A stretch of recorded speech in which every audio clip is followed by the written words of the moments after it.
Hello everyone, I'm Mark. Welcome to our channel. Today's video is going to show the completion of the work light support frame that I was fabricating for my vertical mill. I had to break it down into two separate videos because it was so long. And I want to apologize for the sound quality on these videos that I'm shooting right now. I have a cordless mic ordered. It actually came in yesterday, but unfortunately it came in at our other house, which is over 100 miles away. So I'm having to shoot these videos just using the mic on the camera, so it kind of cuts in and out and gets kind of quiet and back up again. So hopefully after this video I will sound a little more professional, at least volume wise. As far as my performance, I can't guarantee anything, but anyway, we're going to continue this video today showing the completion of that light mounting bracket, and I hope you enjoy it. Again, as I always say, if you like our videos, hit the subscribe and like buttons and share it with a friend. So here we go. We'll go ahead and start with the rest of the video. Thanks.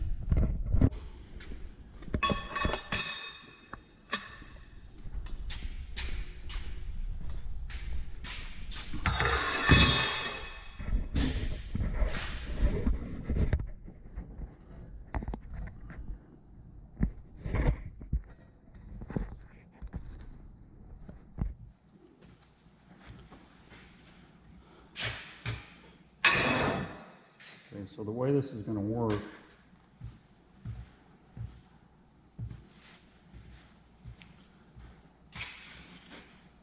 this piece will bolt to the mill.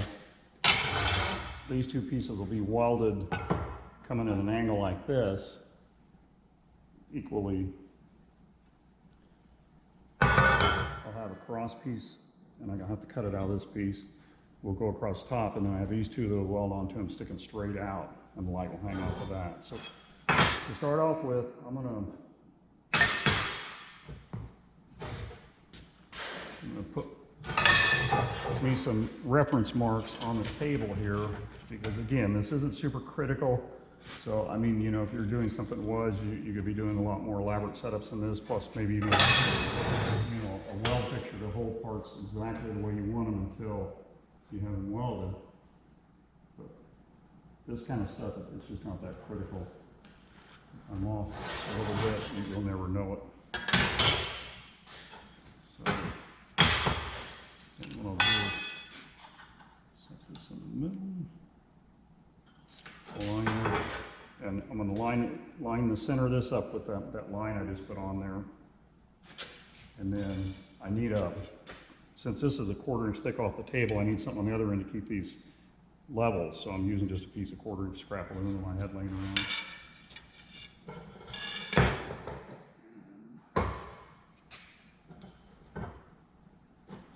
What I want to do is basically set those at an angle so that up here at the top I have 12 inches between them, and that's what that is right there. And again, that's not super critical. I'm just, basically that's what I want to set it at. So my carpenter squares are getting pretty worn, so it's kind of hard to see. So I have to put a line on it so I know exactly where I'm wanting to line up at.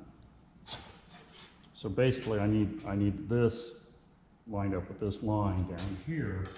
And again, I'm just kind of eyeballing it.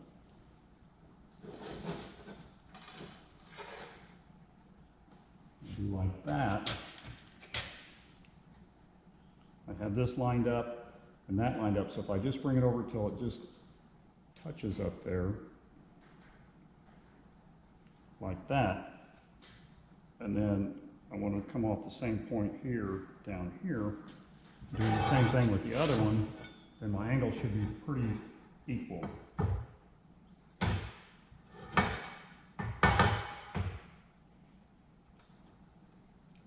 Just like that. So now in theory, these are angled out the same direction, the same amount, so when it's put up there, they'll look uniform. And you could, you know, you could clamp this down if you want, just keep removing while you're welding it, because sometimes it is easy to bump it just as you go to weld and screws you all up. So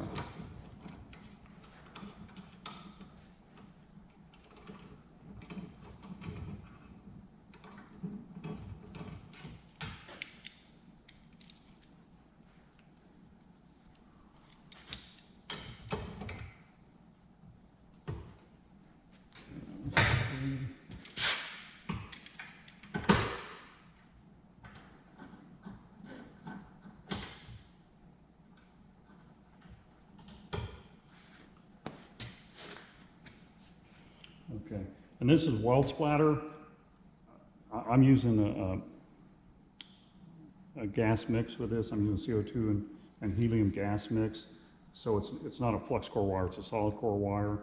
You don't have nearly the problem with splatter and everything you do as you do with flux core wire. But I still like to just hit that a little bit, you know, where anywhere where splatter might spray out. And the same on the nozzle, keep your nozzle clean. When it's cold, you know, this nozzle I haven't welded yet, so it's cold. I will spray this on it first, but once you start welding it, this gets really hot, and you can use this type of nozzle dip. You just take and stick it in there, and it's like a grease almost, and you stick it in, pull it back out, whatever's excess will fall back into there because it's so hot, and then it coats, it gives you a little better coating. It doesn't burn off like this stuff will. Once it's hot and you try to spray that on there, you know how it is if you have something really hot and you try to spray paint it, it just evaporates. So you want to start out with that if it's cold, and then after it's, you know, you start welding, you want to use this type. Okay. So I'm just going to tack these in place.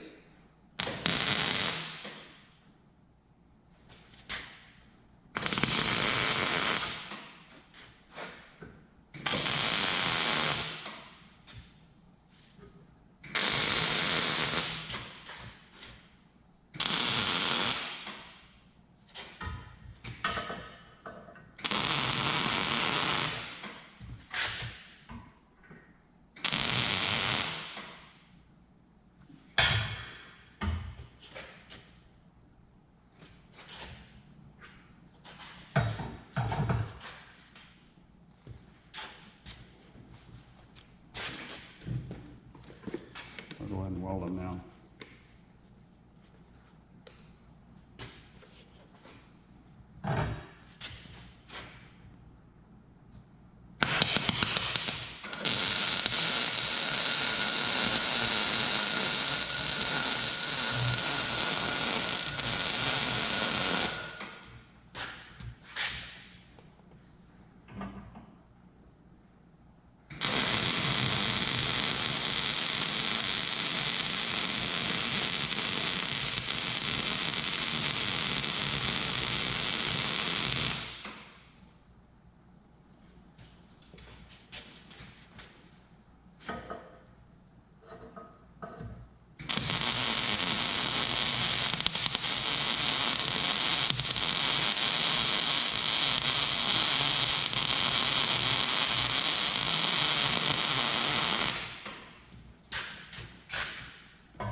Okay, so that's that in. And you can kind of see how it burnt some of that anti-splatter off, but you don't see any BB stuck all over it.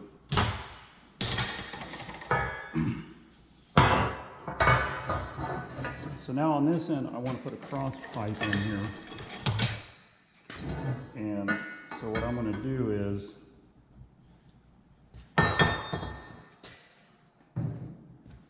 going to take and mark this, just cut it with a disc grinder. And again, like I said, if this was critical, we'd be doing this a completely different way, but this is not critical at all. So I've got my marks on there at an angle. I'm just going to take a parting wheel on a grinder. It's, I think it's 1/16 thick, 4.5 inch.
Okay.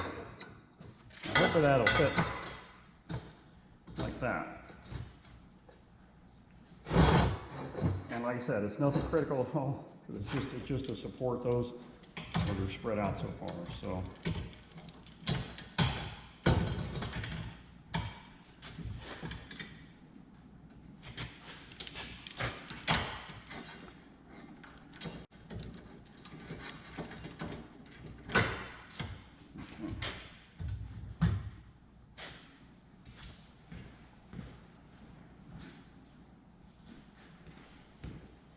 If it doesn't fit, you just get a bigger one.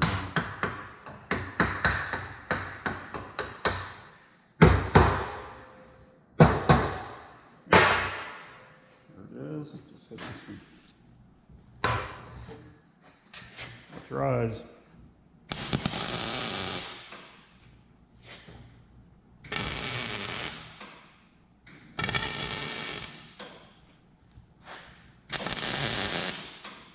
I joke about that, but that's very serious. You never want to watch somebody when they're welding.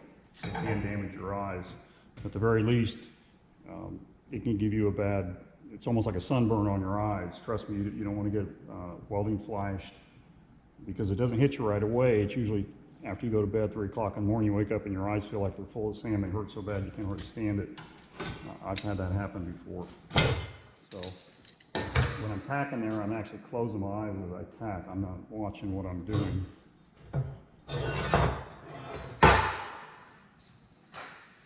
You always want to be aware of that.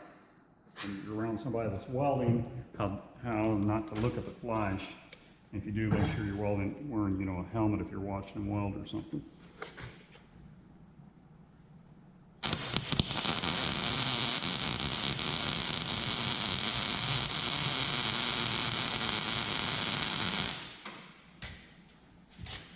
When you're welding, you can see that there's really no splatter there. If you have the welder set correctly, using gas and a solid core wire, it welds so nice. I've never had much luck welding with flux core wire, especially if you get in the smaller wires, because the majority of the wire is flux. So you get a lot of spitting and sputtering and everything, and it's just not a very good weld.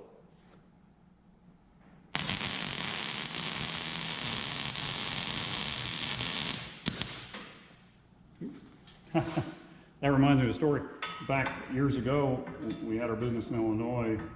We were partners with my mother and father-in-law, and my father-in-law was welding one day, and I walked over, and he was welding, and he actually started welding, and his weld drifted off, and he was completely off the seam. And I went up and I seen it, and I started laughing, and he says, I can't see my weld. And I thought, you have a 5,000 degree flame right there that's lighting it up. How can you not see it? Of course, that was back, when I was 30 years old. And after about 45, I had to start wearing bifocals, and now I wear trifocal. And I understand exactly what he's saying. You cannot see that. I've got my glasses on, plus inside this helmet, I don't know if you can see it, but there's actually a magnifying lens in here to magnify even more. And I missed the weld right here. I don't know if you can see that or not, but you see how my weld dips out here? That's the seam right there. I can see the seam between the two tubes. So all you young guys out there, appreciate what you have, because when you get older, that's when you realize how valuable your eyesight is, how valuable your hearing is. I'm doing this grinding and everything without ear protection, and I don't know if you can see it or not, but I'm actually wearing hearing aids because of, after 50 years of doing this, it's affected my hearing, along with drag racing. I used to drag race too, so that probably didn't help. So I got to touch this up just a second here.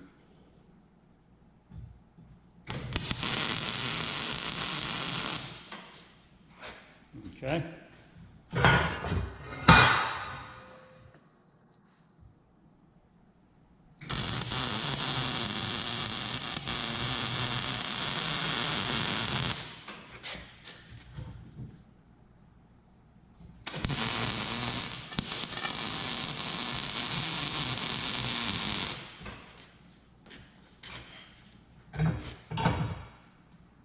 Now, I have to put these on. And what I'm going to do is I'm going to have to grind this weld off so this will sit flat on there.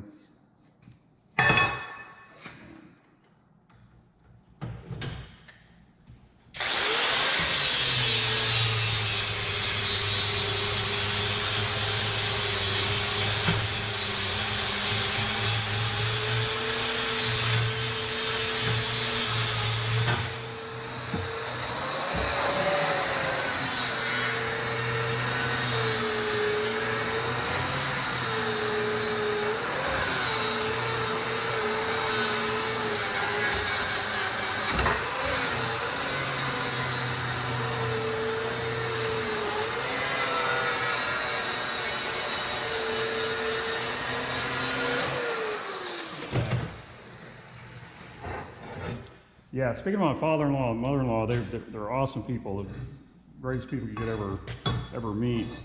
And my father-in-law is probably the smartest man I've ever known. He's just amazing. He was a machinist all his life, and he was awesome at it. He came up with such great ideas. He was very quick too. He didn't look like he was moving very fast, but he'd have 2 or 3 machines running, and he could run circles around anybody at our shop. So I'm very fortunate to have them in my life. I really do appreciate that. So, okay, so the next thing I want to do, should have cleaned those tubes out first. I want to make sure I'm square this way and this way within reason. That's not going to hurt me so much, but I don't want these sagging down. It's going to look really bad. So I need to take a square and just hold it on there where I want it and just kind of eyeball it. And then what I'll do is I'll grab it like that and hold it. I also have some magnets that I can put on it. Those two.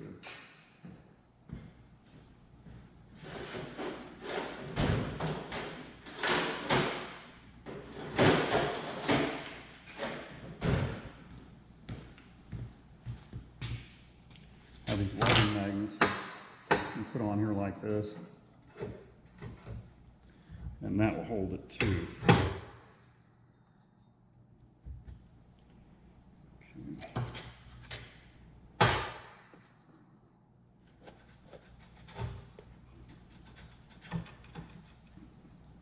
Okay. Like that.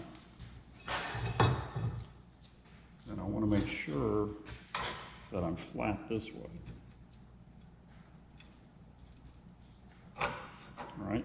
Because the light's going to sit against this surface, so I don't want to cock one way or another.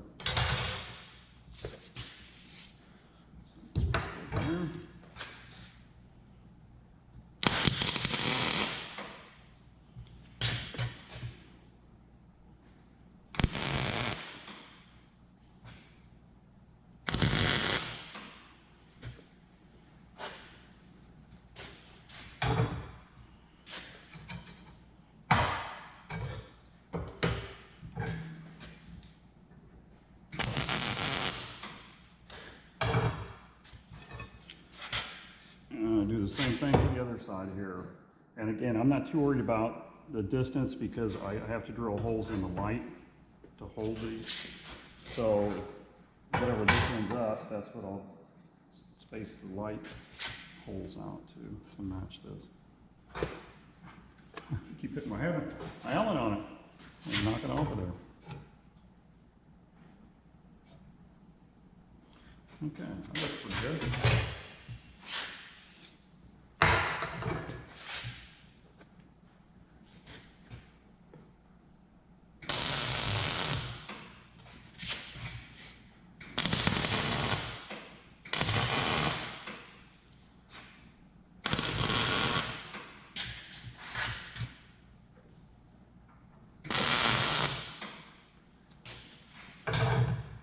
And, you know, speaking of my father-in-law, my mother-in-law, she's also very talented. All her life she's done sewing, crocheting, needlepoint, and the last thing she got into here is quilting. And I never realized how much work is involved in making a quilt until she started doing them, and she was showing me it's very involved, and it's amazing what it takes to make a quilt. And she's made, I don't know how many. She's made dozens of them in the last few years, and she's just very talented too. Very, very talented.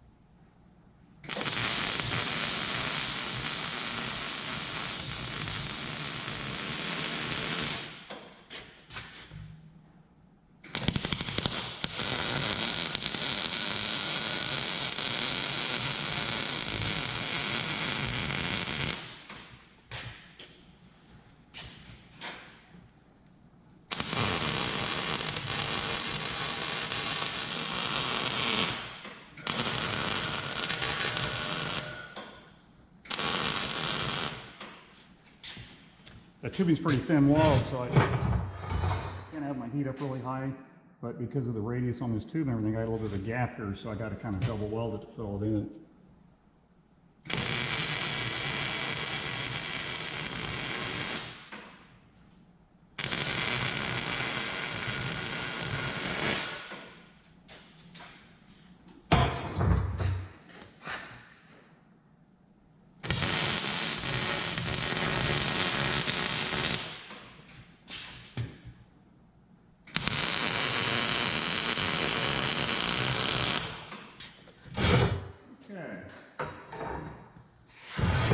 Now, normally if this were a customer, I would put caps on these, grind them all off, and make them look nice and pretty, but because it's for me and it's where it's going to be mounted, you'll never see it. So that's going to be good enough. So that's basically the light mount. The next thing I'll do is drill the light, 2 holes in the light to mount it with these holes, and then I'll paint it, and then bolt it together and put it on the machine. So I'm going to stop the video now, and then I'll get back with you once it's all done and show you mounted on the machine. Okay, I've got it all painted now and installed on the mill. Let's take a look and see what it looks like. You can see how it mounts back here on the rear mount of the overarm. It goes up and over, so it's kind of centered over the table or center of table travel. I'll see how this works out. I'm not sure how much the head's going to block the light. I might have to move it out or make it adjustable where I can slide it in and out, or we just have to see the first time I use it. Again, you can see how lit the mill is right now with that single light that I had on it before with the 2 fluorescent bulbs. Here, I'm going to turn the big light on and see what a difference it makes. All right, brightens it up pretty good. I'm real happy with that. I think that's going to work out really good now. I'll probably still use that other little light too, just for extra visibility. But overall, I think it's going to work out exactly as I hoped. So thanks for watching our videos. Hit the subscribe button. And if you really like our videos, hit the like and share it with a friend. Thanks. Have a good day.